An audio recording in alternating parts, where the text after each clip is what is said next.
See, when you are starting your first business, it's already a risk, and you don't want to take extra risk because you will primarily be strapped for cash and time.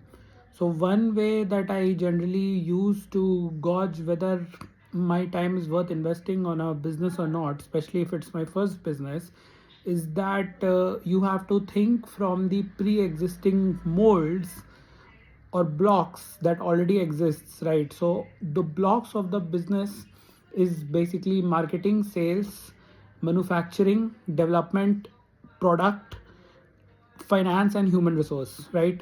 So you have to understand that 6 months down the line, before you start the business, you should have at least 70 to 80% of understanding as to what each division will be doing and what the heads or the senior vice presidents of each division will be doing.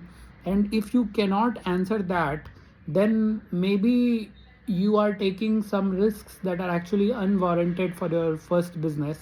So this is one metrics that I use to kind of gauge what I have to, like, whether my idea is worth investing my time along with my job or not, because obviously, the time that I spend doing something can very well be spent on doing some other things. So I have to be very careful about which battles I choose to fight, and this is one of the ways in which I do basic risk assessment.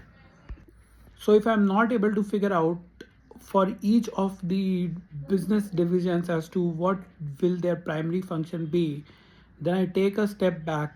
I rethink my entire model. I talk to experienced people to try to figure out if I'm thinking in the right direction or not. Obviously, I don't take anybody's word as granted, but then it adds fuel to my intellectual horsepower, helping me in understanding and ascertaining what I am trying to do and what is the market feasibility of it.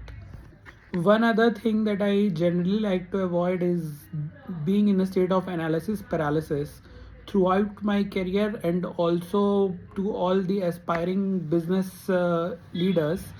My advice is that you should always kind of, it is a little bit of a cliche, but you should always move fast and break things. And if you this is your first business, then obviously you can't afford to break the expensive things. You will have to figure out a frugal way of moving fast, breaking things, figuring things out, and then correcting yourself, course correcting yourself, and then doing the right thing in the end. So this was my very high level thought of how to do some level of risk assessment, and how to make sure that you are biased towards action, right? Thank you.